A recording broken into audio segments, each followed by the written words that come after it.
From Tally to Cali, It's time to wake up. Wake up! Wake up! Warchant.com is your ultimate Seminole sports source. And this is Wake Up Warchant, presented by Vitamin Energy. The vitamins. The energy. Now here's Warchant.com's Aslan And Corey Clark.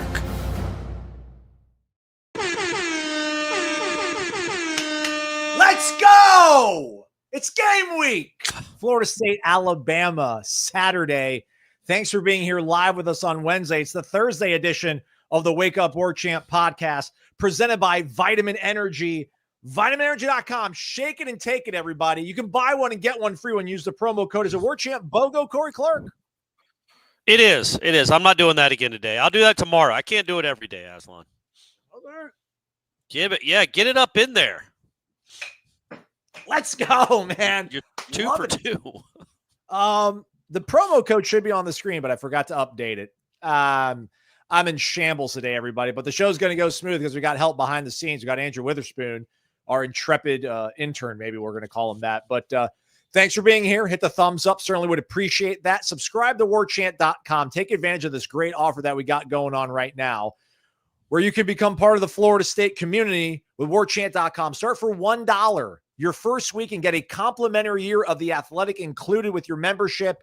And while supplies last, also a $25 gift code to Garnet and Gold. So that means if you don't live locally in Tallahassee, you can order whatever you want off of Garnet and Gold's website. So take advantage of that. If you're a student, you don't even give us the $1. We don't even need your credit card. Just email support@warchant.com from your fsu.edu email address, and we'll set you up for a free membership at warchant.com. Is it just fsu.edu? What about Tallahassee State?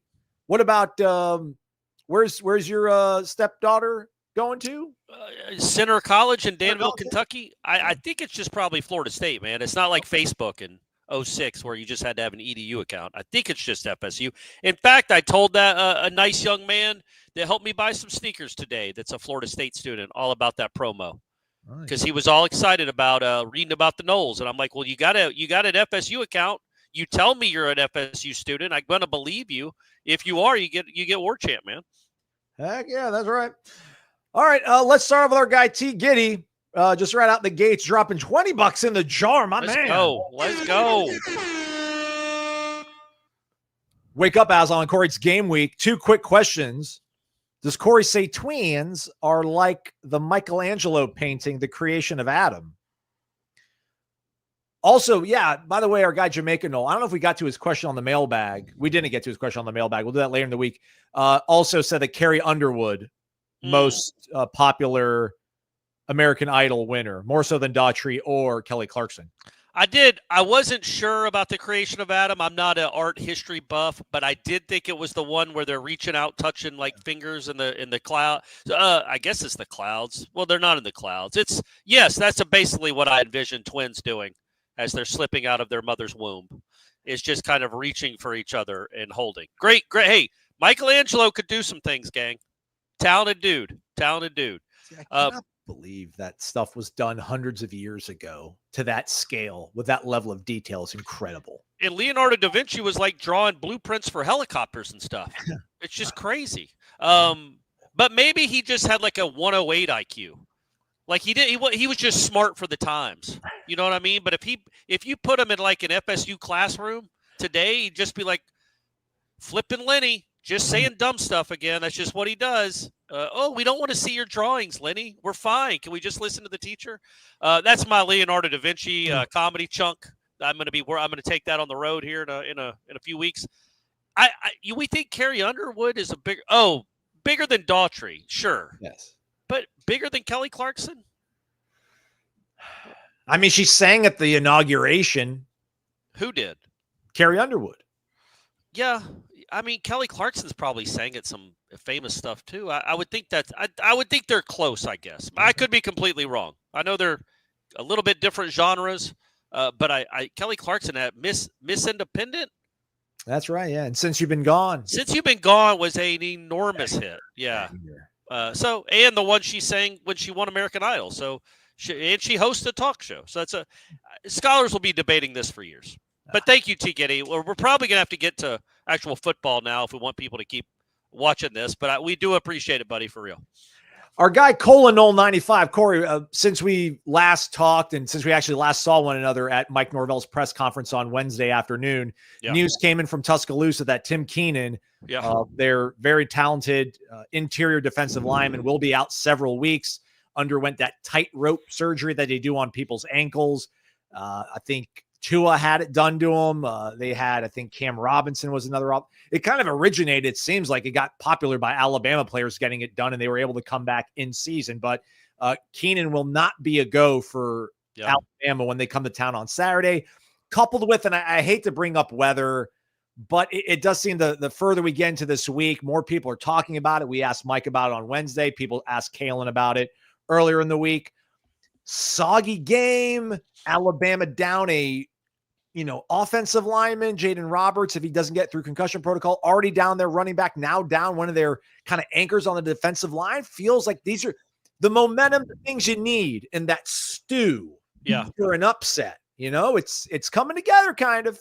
Plus, I wasn't talking. We exchanged answers with the Bama Online folks, and Charlie Potter, who works for the Bama Online side, I asked some questions about how healthy the defense is. And this was yesterday where I sent the questions, but he answered it after the Keenan news. But he said, let's see what he said. He said Deontay Lawson, who's their really good linebacker, he's coming off. He's just out of his knee brace in recent practices, which is a good sign. But he's coming off a big knee injury. He injured himself against Oklahoma, by the way. That was an Oklahoma game late November. Like November. And then they have a safety starter, Keon Sabb. They're both coming off season-ending injuries. Now, they might be awesome, but it's their first game back. You don't know if they're 100%, coupled with probably their second-best defensive lineman. I assume Overton's considered their best one. He's an edge guy, but their best interior lineman is out. It could be all of a sudden you're like, okay, it's evening out a little bit. They still have more talent than you, but Lawson probably won't be as good now as he will be 6 weeks from now as he gets further and further away from that injury. We saw it I know it was 22 years ago at this point, but Greg Jones wasn't anything close to what he had been until later that season. Derwin James didn't kind of find himself after his season-ending injury until later that season in 2017. So if you've got really good Alabama players, one that's not playing, a couple that aren't 100%, it starts to even out a little bit. It starts to even out a little for real. And the point being, Alabama might be, we don't know, they might be the best team in the country in October. But if you're going to play them, it seems like not a bad time to play them. What about under rainy skies? How do you think that could affect the game? Whose does it favor? I mean, I would assume it would favor Florida State because they've always said like that's, and we do think, look, we don't think Florida State has no chance, and we certainly think Florida State could be a good team this year and talented. We don't think they're as talented as Alabama, and it's always been said, obviously, the mud is the great equalizer. Like if it's a rainy day, it can equalize some things real quick. Your receivers aren't as fast. Maybe your linemen can't get quite the footing that they could get otherwise. It can equalize things. So, and even it out. So I would assume it typically seems to favor the less talented team. So again, that could be a good thing. I know most people would like sunny skies normally, especially a season opener and opening up a brand new stadium.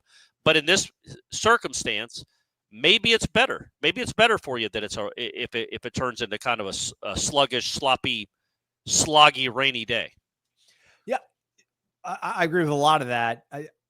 My mind kind of goes towards more about Tommy and his escapability. I almost feel like his escapability gets better if it's soggy, right? Because when you're dictating the terms and you're trying to cut, and I know maybe you can't cut as sharply as you want when it's a little bit of a softer ground, but like the defensive line, I mean, it's going to be even that much more difficult for them to kind of keep up with Tommy. So you would think you just don't know, like quick cuts. Are your feet sliding out from under you? What kind of cleats do you have? What's the lay and play going to be like with this new field? If it's muddy and sloppy, look, man, and their quarterback can move too. And obviously they have really, really talented wideouts who are going to be doing the same thing to your DBs. If they know where you're going, if they know where they're going, you don't know where they're going, your DBs could fall down too. So we'll see. And for all we know, it'll just be overcast. Yeah. It's Wednesday. Wednesday. The chances of it actually, whatever the forecast is right now, to be 100% accurate, 3 days from now seems pretty slim. But let's just hope there's no lightning, right?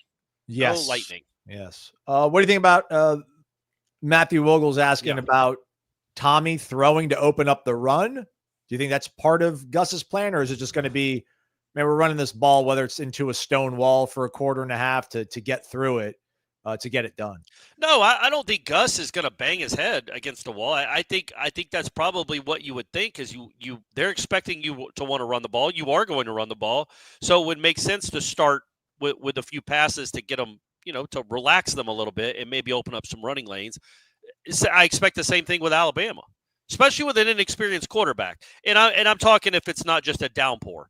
You would like Simpson to get kind of his feet wet, pun intended, and complete some quick, easy passes to try to get his confidence going. I think you could see the same thing with Tommy. But I do think they would like to take some shots to open up the running game. But both teams are going to want to do that.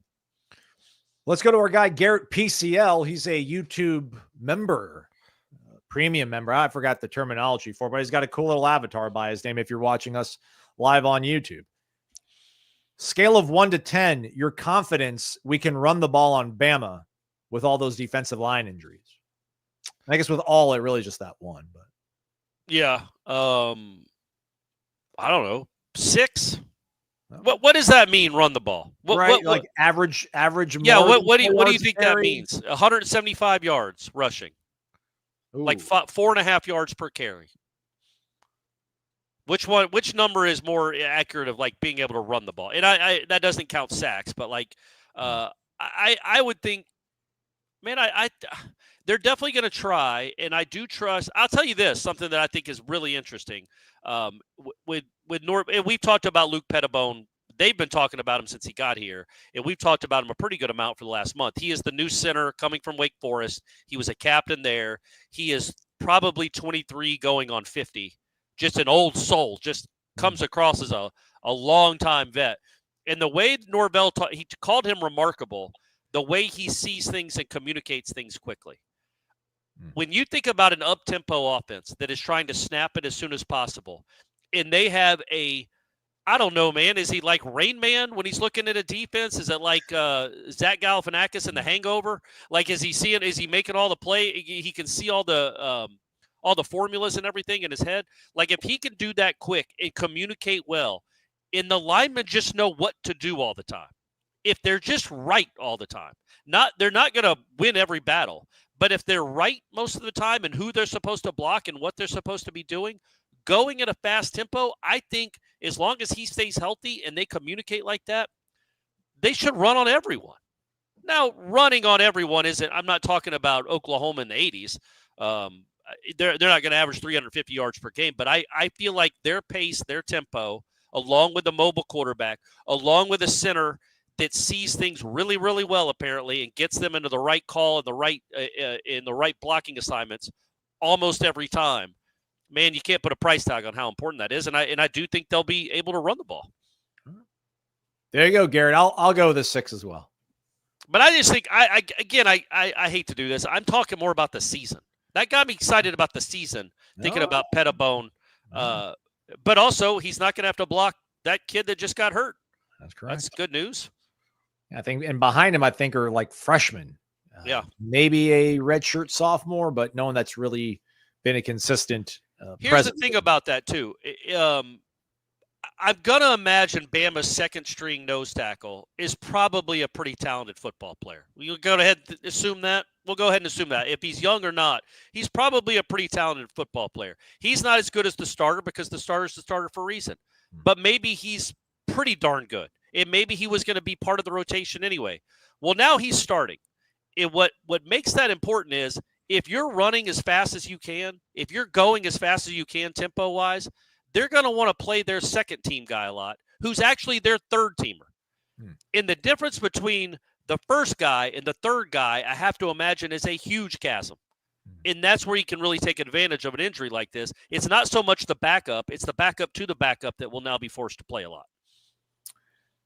I comment on the screen. James Smith is going to start, I think, regardless. They got a 4-man front. They go 4-2-5. So I think Smith's the other guy on the interior. I don't have the name off the top of my head, but they got a true freshman. I think that's kind of that people are pushing for because it's a true freshman, but I don't think he's ready to go. Edric Hill, that might be another guy. I think he's a third or fourth year guy. Nick Reeder says, how much of an advantage, if you want to call it that, is it that Bama has to watch all sorts of different film from different coaches and games from this new FSU staff? Continuity lacking, working in our favor, I guess, Corey. I mean, I feel like maybe if it was week 2 or week 3, but they have had, it's not like the Tony White hire was just announced a week ago. They've had a long time to figure out what he does, what he's trying to do. They've had 9 months really to get prepared for this game. And same thing with Gus. Not that, well, I guess, that defensive coordinator, I don't know how, has he gone against Gus before? Where'd he come from? Was he at Washington too? Yeah. The DC. No, Kane Womack. He came from South Alabama. He was the head coach down there. Oh, yeah. So he's probably not gone up against Gus, but Kane Womack played for Gus. He was a fullback for Gus at Arkansas, which is weird. He played fullback, but he's a defensive coordinator. That's how Odell Hagen's first job on the Florida State staff was tight ends coach. Yeah. But Gus is Gus, man. Like I think the real aspect is, they can't just watch a bunch of film of one team to be like, okay, this receiver does that receiver does this running back does this. Deuce was on another team. Squirrel was on another team. Jalen Lucas was on Indiana 2 years ago. Tommy was at Boston College. All these linemen are from their other schools. But again, the way they cut up film now, the way they can put an iPad on the iPad for the player and cut up, like, this is every snap Micah Pettis has played the last 2 years. If you're a defensive end and you're going to be going up against them, you can watch that. Same thing with Deuce Robinson. They can cut that up so quickly. I think it's a fair question, especially with Tony on the Tony White side. It's just that they've had so much time to prepare for it because it's the opener. Shout out to Tom Lang. He never sleeps. Just cooked up the promo codes above your head right now, Corey. The Warchant BOGO. Oh, there it is. Free. Look at that. Old T Lang getting it done. Hands free, everybody. But this is the part of the show where we're talking about the Corner Pocket Bar and Grill, Tallahassee, Florida, 2475 Appalachia Parkway. Come hang out. Alabama Eve, season opener Eve, Friday night at the Corner Pocket Bar and Grill. I'm going to be there. Corey's going to be there. Jeff Cameron, Tom Lang, Gene Williams, Irish O'Fell, Matt Lasser, Nick Carlisle possibly, Michael Langston possibly. We're all going to be there. Come on out, hang out with us. It's the Can't Miss Kickoff Tour presented by Modelo. 5 to 9 o'clock. Wear your home field apparel clothing or bring a proof of purchase from Garnet and Gold in the past month that you've made, and you'll get a free Modelo draft. Free wings open to anybody and everybody for the first 100 fans who show up. We're also going to raffle off 2 tickets to the Alabama game. Are we doing that? Yeah. You and I are going to be announcing it, or somebody else will be announcing it. I can't pronounce my guy's name here. Delanchon. I think if we were in France, it'd be Delanchon. Jack. Okay. The Longchamps. DeLongchamps. Jack's a big college baseball guy. He's actually going to join us for a few minutes on our live show from Corner Pocket from 5:30 to 6 o'clock. He'll be, I guess, grabbing the raffle ticket. He's going to do the big unveil, but we'll have him on, talk about just college sports, going to all these campuses, why they're starting off in Tallahassee. Maybe we can get some Link Jarrett Florida State baseball out of him. I think he helps out with 11.7, which is one of the bigger baseball Twitter accounts out there. So come on out to the Corner Pocket Bar and Grill, everybody. And there'll be delicious food to be had. The Corey wrap. I mean, take it. There needs to be more photos of people ordering a Corey wrap and having it next to you, Corey Clark. Or putting it in their mouth. Get a picture. Have somebody take a picture of you actually inserting it in your mouth. That's 3 days in a row that you've cranked the innuendo knob. That was an innuendo. The Corey Clark 2000. I like to watch people eat. That's not weird. It might be. It won't be weird. It'll be a fun time. Come join us over at the Corner Pocket Bar and Grill, Tallahassee, Florida, 2475 Appalachia Parkway. Without further ado, Dave, Bardstown, Kentucky, everybody. He's a medical professional. People are having surgery right now in his hospital, and he's hanging out with us on a podcast. God love him. Love it. He loves the rapid fire questions at ACC Media Days. What are some questions you left off the list or you wanted to ask but knew that you couldn't? Also, I live 1 hour from Center College. Look at that, Corey. Maybe go hang out with Dave one day. Okay, all right. Danville, stand up. Danville, stand up. School starts tomorrow at Center College for my stepdaughter, Stephanie's daughter. She is technically my stepdaughter, but Stephanie's daughter, which is, Stephanie's handling it about as well as I thought she would, but she's getting through it. There's some questions I added after the fact. I think I asked Mario Cristobal what the first dance at his wedding was. I wanted to do more. What was it? What did he say? Do you remember? I don't remember. Oh, jeez. I'm sorry. Corey. I don't remember things that happened 2 months ago. Well, not even 2 months ago, a whole month ago. I probably want to do more of like the either or. It was funny. I asked the kid from Virginia, I'm like, Sabrina Carpenter or Sydney Sweeney. And I didn't have he kept leaning back in his chair. So he fell out of the frame, but he was like, Sydney Sweeney. I mean, the way he was just like, didn't even flinch, like Sydney Sweeney. Okay. I don't know. Give me some questions, Dave. I'll try to ask next time. I think I put on there, like, I'm going to try to ask next year. What's the best compliment you can receive? And somebody help me figure out the rest of this one. If they could have a superpower, would they rather know what people are listening to in their earbuds at the gym, or I don't know what the or would be. Whatever it is, that's a better answer. Don't you want to know what people are listening to at the gym? No, not as a superpower. I thought you were going to say like what they're thinking, what they're listening to. I could just go over and look at their phone. All right, I'm sorry, but I appreciate the compliment, Dave. Thanks for tuning in. Word, Dave. And dropping dollars. Corey's ex-wife, Shanna Bottingino, formerly Clark, formerly Parr, is also a big fan of those interviews you do at ACC Media Days. Yeah. I got to earn my keep somehow. Braden McGill, thoughts on Norvell's press conference today? I think it was the most positive one he's given in a very long time. If I may, my theory, Matt Lasser was like, man, and I'm like, I thought he had some juice. Matt's like, man, he had a lot of juice today. I'm like, it's what he calls Wife Walk Wednesday, where everybody brings their wives out to practice and they walk out after practice with their wives. His wife was in the room, so I think he kind of had to put the brave face on a little bit. Oh, she was? I didn't notice that. He's in the corner. Yeah, I didn't notice that. Yeah, he's in there. Very unobservant. So I think you're facing forward, asking him questions and having to type every single word he's saying. I'm a space cadet and just looking around the whole time. So, but no, I did think, but I don't know how much of that was him just trying to put the brave face on for the family and everything. But it seemed to be the most, or maybe a more upbeat kind of performance, if you want to call it, out of the head football coach. Yeah, I mean, again, I think he might think, I definitely think he has I think he thinks they have a chance to win. I also think, again, the overarching picture, he thinks they have a chance to be a pretty good football team if they stay healthy. But he is definitely 100% not going to scream that from any mountaintop. He is going to be low-key about it, but quietly confident, I feel like. But, yeah, he did. And Aslan, you didn't even tell the people, I feel good that I admitted. So Norvell came in, and it was like 2 minutes before we were about to start. He got in there a little earlier than he normally does, and he asked people when they wake up. And what did he say? He said something like, did anybody in here wake up after 7 a.m. today? Well, so real quick, he comes into these press conferences, and he's always very exuberant. He says, good morning, everybody. Yeah.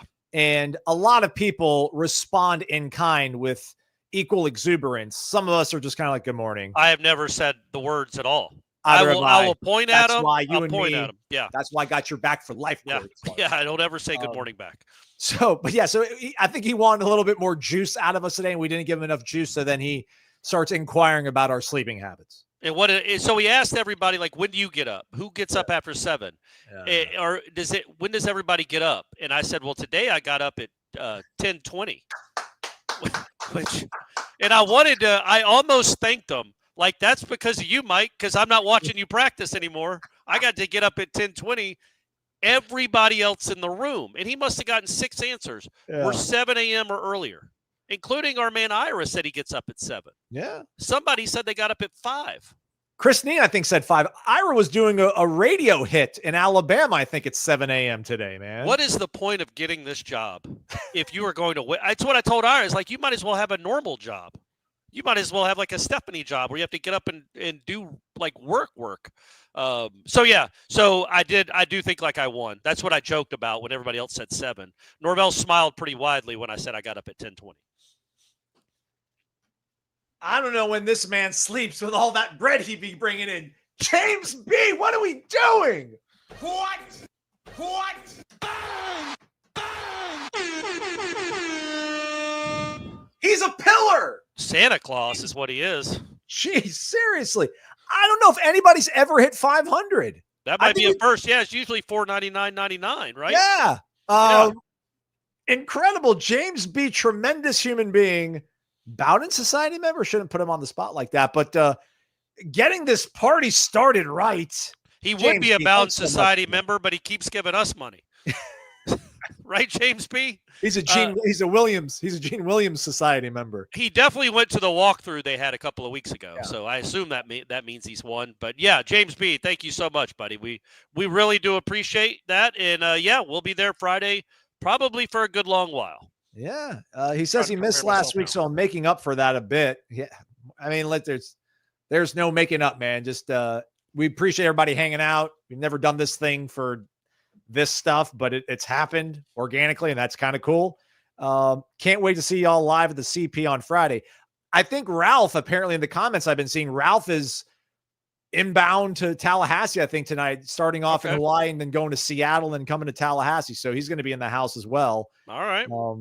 He gave a ticket to somebody. Somebody got a ticket. I thought Tom Lang. Tom Lang is going to the game with Ralph for a little bit before he has to go rally back for the post-game show, which is going to be a lot of happy people, including James B. Maybe James B. will call in and talk about and revel in the big upset win over Bama. But James B. is the one that he had a really, really big smile the day that they went and looked at the stadium. And again, that's a guy that's been going to games for years and years, and I do think that means a lot. That's what I said back then. Is whenever that was a couple weeks ago. Like that's what makes you feel so good about the renovations is how people like James B., Shane, people that give a lot of money, are Spencer that have been coming to games for 40 years. And I'm just naming people that have been on the show, but like that fills you up how excited people are about what that stadium looks like. And I would encourage everyone to go watch that. I guess it was a tweet. I don't know if it was on Instagram too. The FSU, was it FSU football or just the FSU athletic site in general? They tweeted out, they tweeted out a drone, like a 4-minute drone video capture of it's really incredibly well done. It's incredible. It's really, really well done. And I would encourage everybody to go watch that because it shows you just how nice this stadium is and what this thing is all going to look like when it's done. And when I say this thing, I'm sorry, I mean the whole facility combined with the stadium. Let's do some bang questions here real quick. Let's go to Jack. How much play will Kromah get? And then Jordan wants to know Tommy over under 50 rushing yards. If they get 65 snaps on offense, how many of those do you think Kromah is on the field for, Corey? 20. Okay. 15 to 20. Okay. Yeah. Tommy over under 50 rushing yards. Over. It's got to be over. I don't know. I'm just not convinced they'll be able to run the ball. When we talk about can they run against Alabama, I think that's got to include, 5 first downs from your quarterback, like a 62-yard rushing effort. I think it's got to be somewhere in that neighborhood. He's going to have to keep them honest. He should keep them honest. It's crazy. Like, I almost think when you go up against this team right now, I know there are fundamental principles of playing defensive football and stopping the run. But you know how we would say all the time with Jordan, he needs to pull it once just to keep them honest and run. I almost think like Tommy's going to have to hand it off a few times to keep them honest because they might be kind of laser focused on Tommy early. So he's going to have to hand it off a few times and then remind him what he can do with his legs. Speaking of Jordan Travis, Battle's End ambassador. Welcome to the fold, Jordan Travis. Yeah, man. Yeah, that's a good role for him. Yeah. He is a beloved figure, a beloved recent figure too that resonates with all types of generations of Florida State fans. Any parallels between 2022 Jordan Travis and Tommy Castellanos 2025? Teddy Flozevelt asks or says, I feel good about Tommy, especially with Jordan on the sideline to give him pointers. With that being said, is it too much to ask for Tommy to play like 2022 Jordan Travis? I mean, if you're asking him to play like against Florida, maybe. No, I think that's the Tommy that we can see. Like that, his two biggest plays in that Florida game were the spin-a-doos and running for touchdowns almost. I think Tommy can do stuff like that. I'm thinking more about like the LSU game where Jordan was unbelievable on third downs. They were like 10 of 18 on third downs. The way he could throw the ball, like he won so many games with his right arm in his mind. I don't know, like the Florida game. Now it wasn't his fault. He had a ton of drops. He played well in that game. I'm just saying. I think he finished like 13 of 30, something like that. So it was those two crazy runs that he had. But probably, man, it's probably too much to ask him to be that. But that doesn't mean it can't happen. I guess I should just say don't expect that. I honestly think if you think of like second half of 2021 Jordan Travis, like starting with the Syracuse, North Carolina, that 2-game stretch there, if he can just be that Jordan Travis, you're going to have that's a good enough college quarterback to get you some wins.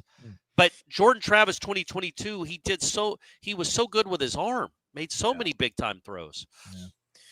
Mark in Pinellas Park, I think, just joining in. I watched Edwin Joseph's interview. He got me so hype with the quote, "Make sure they don't want to catch the ball anymore," quote.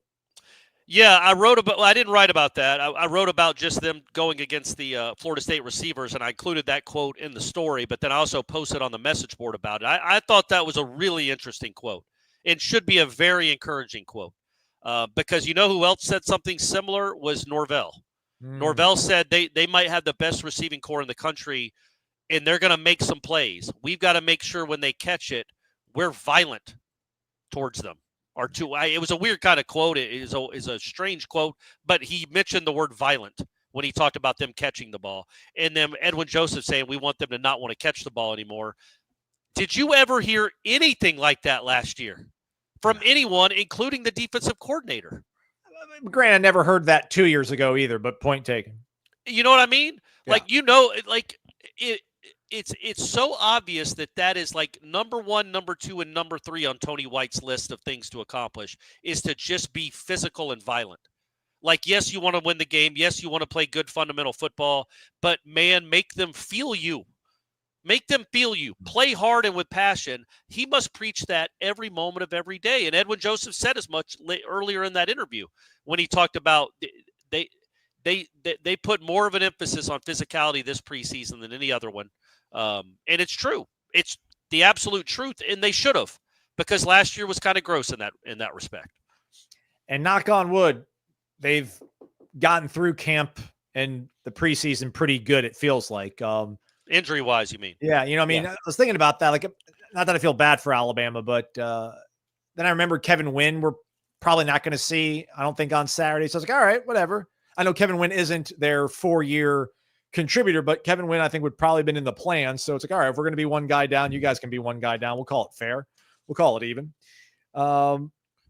Look at that. Just Jordan says, funny enough, Alabama player said yesterday they want to make Tommy not want to run the ball. So yeah, everybody wants to leave a lasting impression of physicality.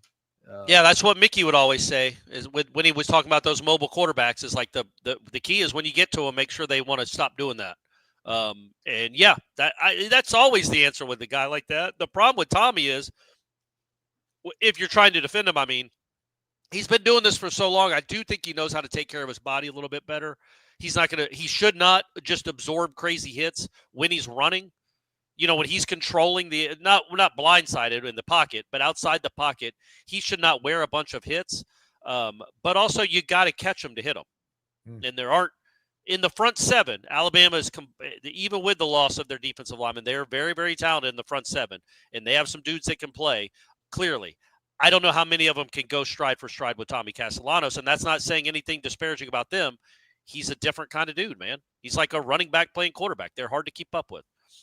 You're going to have to think of some over-unders for the Friday show, Corey. Maybe over-under 0.5 targeting calls against Alabama. Oh, all right. How about sliding, 6? How about 6? All right. Get them all kicked out of the game. We'll do it too. Z-Chan in the house. Also, Pillar also gets music.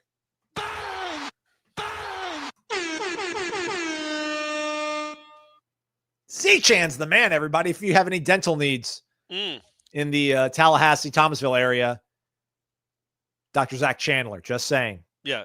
Dentist, by the way. Obviously, if you're looking for orthodontic work, always shout out Dr. Birch. Yes. She's an OG. But yeah, Z-Chan, Chandler. It's his last name, right? That's what Zach's last name, Chandler? Correct. Yeah, in Thomasville. But apparently really good at being a dentist. I've got this one crown, Doc, and whenever it comes loose, please make space for me so I don't walk around with a little snaggle for like a week or whatever. Appreciate it. That's the least you could do is give us free dental work. Yeah. After all this. Yeah. $200 in the jar. Z-Chan's the man. He's also whatever you think about what happens on these shows, he's also giving this multiples to Florida State University athletics, everybody. So chill out, everybody. All right. What team is more affected by the known injuries? Alabama. Yeah. Oh, yeah. I mean, Squirrel, I don't think Squirrel is going to be 100%, although Mike gave us even more reassuring information. But like I can take a nick and a knack on my wide receiver. I mean, Alabama doesn't have guys. Like they don't. Yeah, they don't. They might be down 3 starters. They're at least down 2 for sure. Yeah. 2 guys on the top of their depth chart, and we don't know if the right guard is going to play. Who's an early round NFL pick? If he doesn't play, that's a big deal, man. So it was funny. I was looking at and these don't mean anything. It was released in like June. Maybe it was a little later than that, but those mock draft things don't mean anything this time of year. Next to nothing, legitimately. But there was a list of like out of the top 102 players in college football, according to this one website I was looking at as far as draft picks. Florida State had 1, Darrell Jackson. Alabama had 9 of the top 102 players in the country, according to this website. Well, 3 of them might not play. That's what I'm talking about, where it slowly starts to get like this. Obviously they're more talented. They're going to have more draft picks than you this year. They're going to have more draft picks on the field overall than you will this year. But when you start losing starters, backups are backups, man. That doesn't mean they're not talented. It means they're maybe either they're definitely not as good as the person in front of them, and they're not ready. So even at Alabama, their backups are, they can be taken advantage of and they can be exploited. So in Florida State, they're losing LaWayne McCoy, who I think would be a part of this offense, but not a big part. He's not Deuce or Squirrel. And then Kevin Wynn, I think you're looking at a freshman defensive lineman that would play 15 snaps maybe. Yeah. This is PFF, their big board for the 2026 class. They got Caden Proctor at 6. He's their gargantuan left tackle. Yeah. LT Overton, their defensive end. At 20, Deontay Lawson at 21. He's the linebacker that Corey mentioned at the beginning of the show that's coming off that major knee injury. So I have seen mocks, though, that got Jaden Roberts, who's that guard of theirs, as a potential first-round pick. And he's in concussion protocol, we think. So, right now, their injury is much more impactful than Florida State's, thankfully. Thank you again, Z-Chan. You're the man. You're the man now, dog. Sean Baxley in the house. All right. Bax. Give him some music. Dollar bills, y'all. Thank you. Thank you very much, man. Thanks you very much, Sean. We really do appreciate that. Have drinks on me. I can't make it, but I'll be thinking about you. Oh, well, I'll definitely have drinks. I'm not charging you for it, though. This one goes into the coffer, but thank you very much, man. We really do appreciate it. And yeah, I don't know why you're not coming. What's the deal? Why aren't you here? Why are you going to be in Tallahassee? It's a big game. Antonio, man, y'all think we have a chance to win? I don't know if that's critical or if he just wants a reason to believe. Yeah, I don't know. Yeah. It might be like mocking it, but the answer is yes, man. There's been a lot of 13-point underdogs that have won games in my lifetime. I know I'm probably older than you, but it happens every year. Happens every week of every year. Upsets happen, and the season opening, maybe rain, injury problems. It is a recipe to keep this game close, maybe very, very close, and then maybe it comes down to the final 3 or 5 minutes. You might have a chance to win in the final 5 minutes of this game.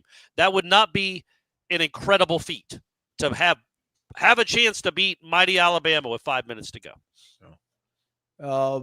speaking of the injuries and everything, I think you looked this up earlier when we were talking about it, right, Corey? Matthew wonders, does Vegas adjust for the missing players?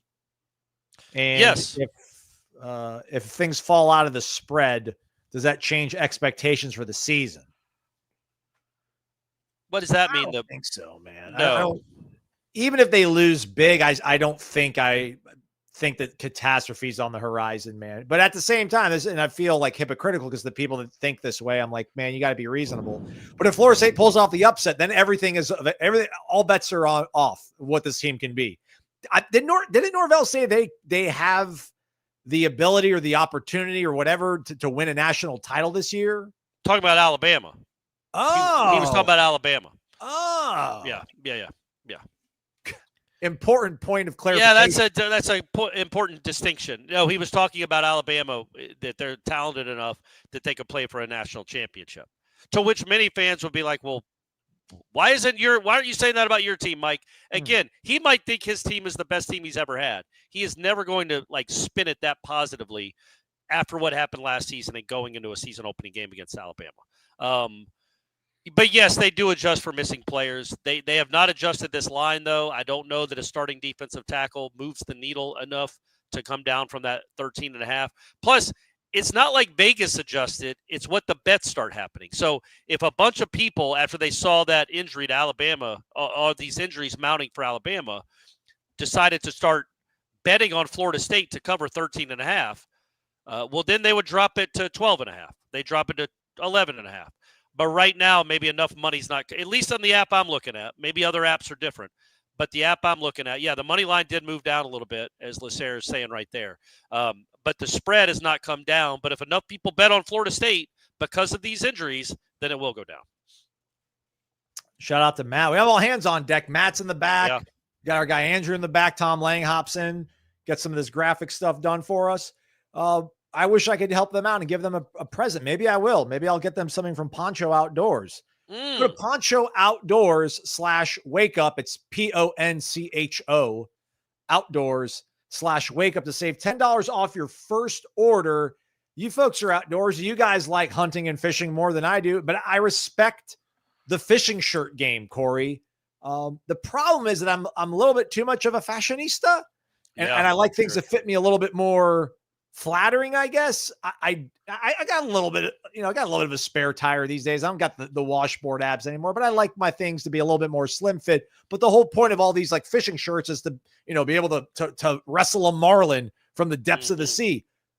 Poncho makes those. They have the regular fit with really breathable fabrics, but they also have slim fit options. So you can wear it to the barbecue and then pivot to drinks at the bar with the lady after you're hanging out with the guys, or if you're on the boat, then you can pivot to date night as well. Yeah. Corey, I know you can't wait to start rocking some of your poncho when it shows up, but just know that you're going to get really well-fitting. Yeah. Chic, can't wait. Chic, sleek, and also like it's the performance fabric on these things is incredible in terms of how much it just makes everything nice and light. Although it looks like, man, we got early fall arriving in Tallahassee. I can't believe it. This weather's been incredible the last 48 hours. Feels like it's going to hold up, although it might get a little wet here. But check out Poncho Outdoors, ponchooutdoors.com/wake up to save $10 off your order. Matt Lacer, go check it out. See what hat you like. Pick out a hat because I'm going to need you to do me a favor that I'll ask you about at a later point in time. Let's go to our guy, Wes. I say that way too much, our guy, but we do have. Yeah, we have so many guys. We've been doing this forever, so we. I'd like you occasionally. Let's go to our lady so and so. Yeah, a lot of dudes, right? When is a score prediction video dropping? Well, that's part of the Warchant report powered by Cummins. That'll be dropping tomorrow. Any chance of going ahead and giving us a tease with either of yours? I think it's going to be a one-possession game. I think Florida State will cover. I think they're going to be well within the range of the spread. Okay. All right. I will say that. That's good. He says he'll see us in less than 48 hours at the CP. Go Noles. Yeah. Amen, Wes. You'll be a lot. It's going to be a lot of people there at the CP. I'm feeling. And no, you got to wait. You got to wait for that to drop. I am like Aslan. I think the Noles will cover, as long as it stays where it is right now. I like the Noles chances to cover. Maybe that's just me being the pessimist. Like, if I was really going to bet some money on this game, I think I legitimately would bet money on Florida State. Yeah, I think there are a lot of assumptions being made about Alabama based on being Alabama.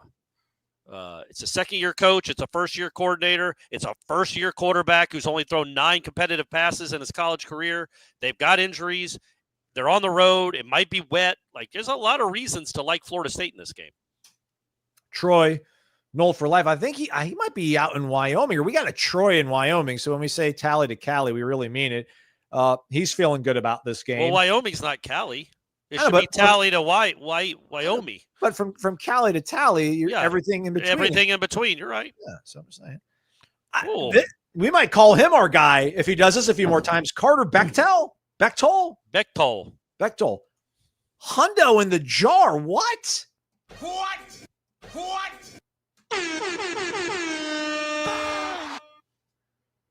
I haven't played the Herb Hand sound yet. We need to figure out what point of the show we drop that. I think it's more like if things go off the rails a little bit with the offensive line, we'll be playing that a lot. But hopefully we won't. But yeah, thank you, Carter. That's very, very nice, man. Thank you. If you got a question, man, post it. Yeah. Don't put any money on it or anything. Just post it. We'll pop it up on the screen and we'll kick it around. Troy does say indeed. Yeah, Troy is Wyoming. I remember that, but I don't remember Mario Cristobal. The answer he had with his shows how much you care about those rapid fire questions. Sky Ninja FSU. He's been around a long time too. We appreciate you, man. Dollar bills, y'all. $20 in the jar, man. Thank you. Thank how you, man. hands off? Sorry, Corey. I was giving my gratitude. Yeah. Thank you very much. Thank you, legitimately. Thank you to all of you folks that do this. We very, very, very much appreciate it. We do not take it for granted, I promise. So thank you very much. Yes. So our audio merges into one channel. So like if I'm talking and you talk, like it won't come through. So I just wanted to stand back and let your voice be heard. The thank yous coming from you sometimes carry a little bit more weight. Nonetheless, how hands off, he asks, will Norvell be with offensive play calling? What's your impression of that working relationship? Go Noles. You asked Mike this, and I thought it was one of the more kind of lucid answers he gave us. And it is interesting. You mentioned the kind of the dynamic between those two guys. And I'm sure Gus can have thoughts like once they cross the 50, but when they get a new set of downs, like Mike's going to kind of set the table, I think, to a certain degree in these games, right? Where he's going to be like, all right, listen, let's keep the pressure on. Let's keep exploiting this part of the attack. Yeah. And then also like giving them we're going definitely 4 down territory. Maybe that'll be obvious to Gus, but I think it's going to work out good. I think maybe that takes some bandwidth off Gus. And then Mike can also kind of just pick his spots when he wants to put his finger in the pot, if you will, I guess. What did you take away from that answer, Corey? And do you think he will be hands off with the offensive play call? I think he will for the most part, but this is something he's never done as a head coach, to be like really hands off. I know Kenny was his OC, but Norvell was in his ear a good bit too. So I think that what I wonder about, and we'll never know until we see it in action, is Mike giving him a suggestion. No. Is he going to take it? Is he going to say no thanks or shut up? I'm trying to call a game. Like, what is that dynamic going to be like? I just wonder about, because it could get gross. I don't think it will, because I think there's so much respect, obviously Mike for Gus, but I think Gus has a lot of respect for Mike and what he's done. But that is Mike's never had an OC like this, who is the captain of the ship. He's had I know he's Gus's boss, but it's just a different dynamic, man. This guy's 61 years old. He's been a head coach in the SEC. He gave Norvell his first job. So is he going to be like Gus? No, damn it. I told you we're throwing it on first down, or we're running it until we're run the clock down to 5 seconds. Like, are they going to have those kind of interactions during the course of a game? I legitimately wonder how that relationship is going to work. But you're right. I would suggest people go and watch that answer, because I think it is an illuminating answer, or insightful anyway. By the way, shout out to Eric Angel, who points out that Mr. Carter Bechtel, the B, is also the B in James B. That's James B's brother. Oh, okay. Yeah, Yeah. I've met Carter a handful of times. Yeah, Yeah. good dude. Good dude. I Very think good. I think it was at Shane and Michelle's wedding. I Yeah. hung out with him. I'm pretty sure. Yeah. Carter, good to see you, buddy. Philip Moore, speaking of offense, if we were to get down early, do you think Gus has the ability to calm the offense down and not just fold like last year? Yes. I also think he has better players, so that'll help than Mike had last year. But yes, I do think that Gus has been down a lot, man. He's coached for 20 years. Sometimes at Tulsa, Auburn in the SEC, like they were down. UCF last year, he's been used to being down. That is crazy. Your OC and your head coach, neither one had, let's say, great years in 2024. But I do trust that Malzahn. Look, man. I don't know about this game. We'll see. It's such a unique set of circumstances. But as the season goes on, I really do trust that he and Herb Hand and Mike Norvell will put together an offense with this collection of talent that will be difficult to stop, pseudo difficult to stop. It won't be a cakewalk to stop.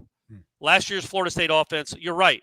I don't even think they folded. They just sucked. They weren't any good. Like once DJ got hurt and they had no ability to throw the ball at all for any real, they just couldn't. And he wasn't doing a bang up job either. It just was, it was awful. That won't be the case this year. And I do think that having guys like Petibon, guys like Gunnar Hansen, guys like Tommy, guys like Deuce, Randy Pittman, incredibly impressive dude.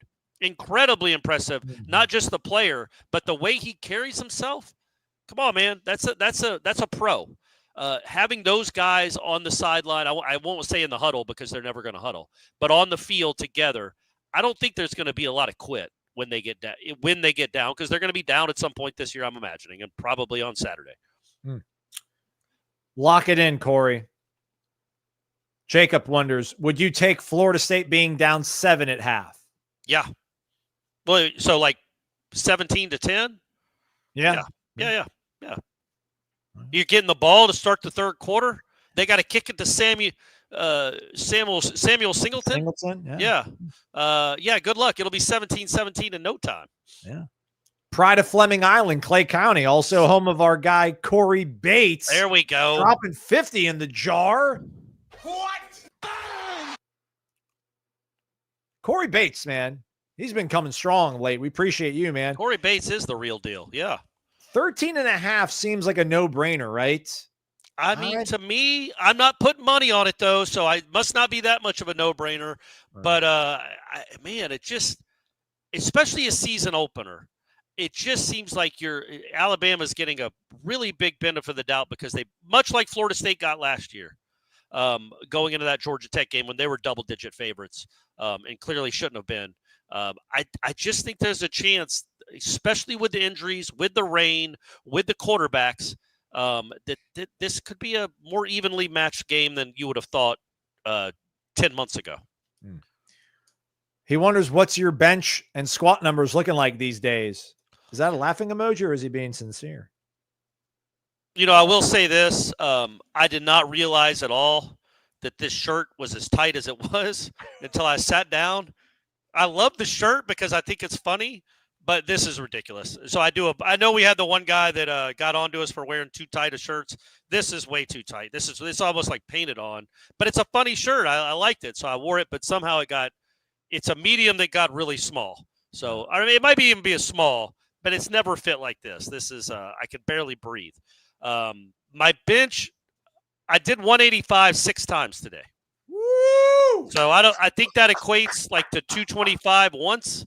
But again, I'm not doing the real bench because I don't have a spotter. I'm doing the Smith bench. So I'm assuming I'm somewhere in the neighborhood of like 200. I can bench 200. Yeah. That's more than I weigh. So that's good. I want to get 225 up by the end of the year, but I don't know if I will. I was trending really well, and then I got COVID before ACC kickoff, and that COVID 25. COVID 25, yeah. Boys and girls, it's a thing.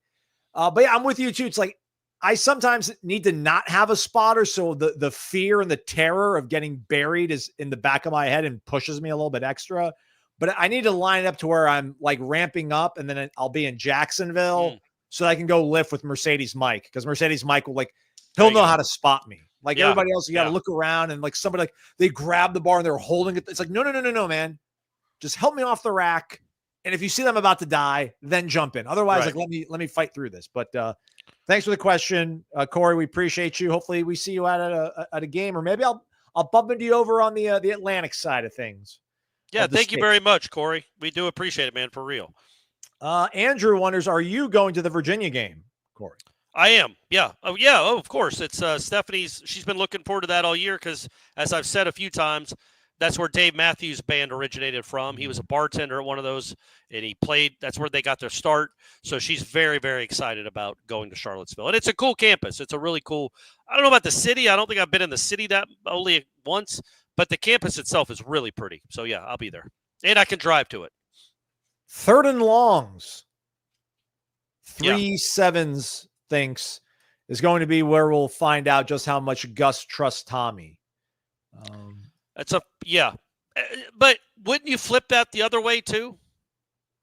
In how much do they trust their quarterback? Yeah. If on his first drive it's 3rd and 14, or if it's in the third quarter and they've got a 17-13 lead, are they going to let him just wing it on 3rd and 16?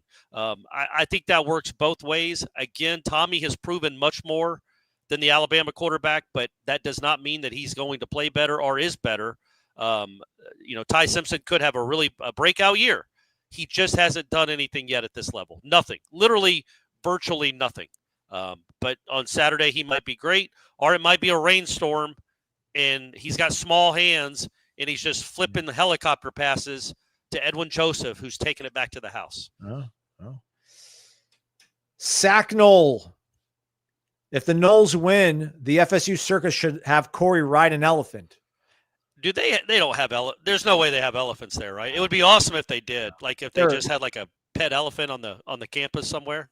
I think they're the flying circus, so I think they're just like acrobats. I don't think they don't have like lions jumping through hula hoops and things like that. It's like Cirque du Soleil. Yes. But with, college kids. Carter's back with a question. You guys may have covered this already, but how do we stand against Alabama's defensive backfield? But what would I do? Hey, Carter, we'll get to that in a second. Thanks for the money and all. But Corey's got a thought. What would I do if they won? What should I do? We can't pop champagne. Funnel 2 cans of RC Cola and then stuff a bag of Golden Flake potato chips down your gullet. No chance. Try again. What's it? We have to spitball this. There's got to be something I can do on the Warchant wrap if they win that game. Yeah. But I don't drink soda anymore. This is a temple, Aslan. I can't be throwing Golden Flakes down my throat. But yeah, Carter, to answer that question about the is he talking about the tackle? Oh no, about the secondary. Yeah. No, they've got a good secondary. But if you give your quarterback time to throw, it doesn't matter how good the secondary is. If your receivers are worth a darn, they're going to get open. Like the greatest secondaries in the world, and I brought this up a couple days ago. That LSU secondary from way back when that had Honey Badger and a couple other guys. I think Peterson. Yeah. Didn't they win Peterson might have been on that team, but they had like 3 NFL guys. And I think they won the national championship, or at least played for it. I can't remember what year that was exactly. But either way, it was an incredibly loaded defensive backfield. And Geno Smith threw for 500 yards against them because he had time to throw. If Tommy I'm not expecting Gunnar Hansen and Pettis and those guys to like just keep Alabama out of the pocket. But if Tommy can escape and extend plays, you're going to get open. Deuce Robinson and Squirrel White can play. Jalen Lucas is a problem in space. If they should be able to do okay against those guys, even though I would assume at least 3 of those guys are NFL players in the Alabama secondary. You might have a couple NFL players yourself. That would be nice. Morris Claiborne, Tyrann Mathieu, Eric Reed. Yeah, Eric Reed was a really good safety for the Niners. Yeah, I don't know if Eric Reed, that's right. So I don't think Peterson would have been. Yeah, what year right. was that? That was 2011. It's 2011. LSU 47, West Virginia 21. Geno Smith 38 of 65 for 463, 2 touchdowns, 2 picks. Oh, but they did win by 26. So all right. I thought it was I don't know why I thought it was a closer game than that. And Peterson wasn't on that team. So anyway, that was a great LSU team that I think lost to Alabama in the beat Alabama and then lost to them in the championship game. Back when everything was shifting to pro SEC. They played the year before, by the way, Cord. That was a 2014 LSU win. Oh, okay. All right. Okay. So either way, that was a very good defensive backfield that gave up 460 yards. Now they got down a lot, so maybe that's not the best comparison to make. I do think, though, look, man, Squirrel White 2 years ago had 10 catches for 111 yards against Alabama. Deuce Robinson, they don't have any 6'6" corners. He should make some plays. I'm really interested in Boggs. What if Boggs goes out there and has like 7 for 141 or something, or even 7 for 96 and a touchdown? Like if he just looks the part this early in his career and is actually making catches on third down and extending drives as a true freshman, man, you're just going to start getting giddy about what he might be, because they have not had an impactful true freshman wide receiver here since Rashad. I don't feel like. I could be wrong. I'm sure I am, but it seems like Rashad was the last one, and he didn't even start the first game. So maybe Boggs is the truth. A lot of ideas. Someone, Hayden, who's striking a pose right here. I'll try some. Oh yeah, there you go. I'll try something in the delts right there for the judges. Hayden, you should get one of these shirts. These classically trained shirts, they fit great. He was saying you should sing Seminole Wind the entire song. Matt Lasser saying you should go jump in the pool at recess. That would be. I vote for that. We also have you should get a sledgehammer and break the rock. That's not a bad idea. You should bring a rock out there with the Alabama A on it, or like the Alabama On 3 logo, the Bama Online, and break that with our sled. Although they're our partners, they're our teammates, but still, yeah, good people. FSU fan for life throws $2 in the jar. Thank you, appreciate that. He just watched the climb, man. Saturday needs a get here. And back to that question. Do they drop those do they drop them at 6 every Wednesday, like right when we're doing the show? I feel like I think this is the second time that's happened where they've dropped it as we're doing the show, and I bet it's really informative. All right, well, now that it's not like we're going to adjust. I'm just saying it's no, probably not bad. All right, so Hayden's on the way out. If Alabama finishes with 2 or more turnovers and we finish with 1 or less, do we win the game? That again, another solid ingredient to the recipe. Yeah, again, that doesn't guarantee anything. What if they fumble a punt in the first quarter and you have to punt anyway after, or miss a field goal or something? Like we'll see, but that is the recipe, man. And boy, wouldn't it be nice to force a turnover or two? Wouldn't that be something, Aslan? Again. Dead last in the country last year in turnovers forced, right ahead or right behind, I believe, Kent State, who we'll get to see in a few weeks. But yes, man, if they can just legitimately, if they can make it hard for Simpson and not give him layups, you don't want to give him layups in easy throws, easy completions. I was talking about getting the answers back about Alabama, talking to the Bama Online guy about the team, and he said that he didn't think he had thrown an interception all of fall practice, which is impressive, but also means he's probably taken a lot of safe throws. Don't give him safe throws. Make him beat you in the middle of the field. If he can do that, God bless him. God bless him. He might be special. Make him beat you with throws in the middle of the field. And what I love hearing from Edwin Joseph and the guys in the defensive backfield, but it was Edwin Joseph this week that we talked to, is that they do mix up coverages so much. They are passing off receivers. They are playing zone. He talked about getting to read the quarterback. Instead of always having his back to the quarterback, you get to read. You get to make plays. You get to go make plays. That doesn't mean they're going to make all the plays, and they're certainly going to give up some. If you're looking at the quarterback, double moves can happen. But, man, I just love the fact that you're going to try to confuse someone and try to mix it up. You're playing man this time. Now you're bracketing. Now you're in straight zone. Now you're blitzing 6. Now you're blitzing 3, like you're just rushing 3. Like all that is on the table with a Tony White defense, and you just hope you can rattle that kid. See ball, get ball, right? That's what he said. They say that, right? They say see ball, get ball, and iron sharpens iron. That's right. All right, we're done. We did it. A whole hour of the show. No, we started a little bit late. Thanks for being here, everybody. Shout out to our guy Andrew in the back for making this thing go pretty seamlessly today. Thank you to T. Giddy, Thomas Giddings. Thanks to Dave in Bardstown. Thanks to James B. James B. in the house. Sean Baxley, Z Chan, Carter Bechtel, Sky Ninja, Corey Bates, an FSU guy.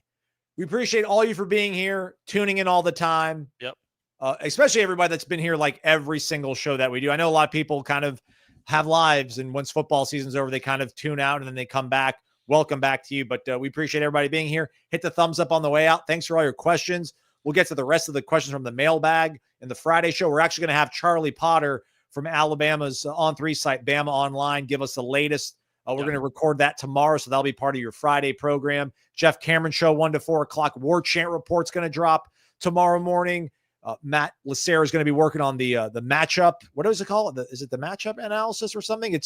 It's every single match. I can't believe Matt does it. God bless him. Corey's going to have content. Ira's going to have content. Come hang out with the best Florida State fans on all the messages. Can I give a taste? Can I give a quick taste of what my column is going to be? The next column I write, probably tomorrow. Please. Daryl Jackson, when I think you asked him about Alabama's offensive line, or somebody asked him about Alabama's offensive line, because we talked to him today. By the way, Terrence Knight was in there with him, which I thought was very interesting. There's some, you know what I mean? Like I think he is just trying to build that kid up to be the best defensive tackle in the country. He wants him to know that. He hadn't come in for any other interviews. No other position coach has ever done that, as far as I know. But anyway, he was asked about Alabama's offensive line, and he's like, yeah, they're pretty good. They're pretty good. That's a good team. They're pretty good. But then he's like, and he didn't basically say, he said, but we're Florida State. This is what we're here for. We're built for this too. And I just want people to remember that. I know 2-10 just happened, but it is Florida State. You got some dudes on your team, and you got a stadium, and you got some championships, 9 of them, if you want to go start claiming them. You got crystal balls all over the place. You are Florida State. This is not an unwinnable game. It's, in fact, very winnable if you play well. And even still, this could be a really good, fun season. So I like that Daryl Jackson said that almost as a reminder. Like, enough with 2024, and he's talking to me too. This is Florida State. Florida State is a blue blood. It is one of the big dogs. It is a juggernaut. It is a national power. And Alabama's going to be there on Saturday. It should be a really, really fun time. Thanks for joining us, everybody. Hit the thumbs up on the way out. And my whole backdrop's coming down now. He's Corey Aslan. Thanks for listening and watching. We'll talk to you folks on Friday. Have a great one, everybody.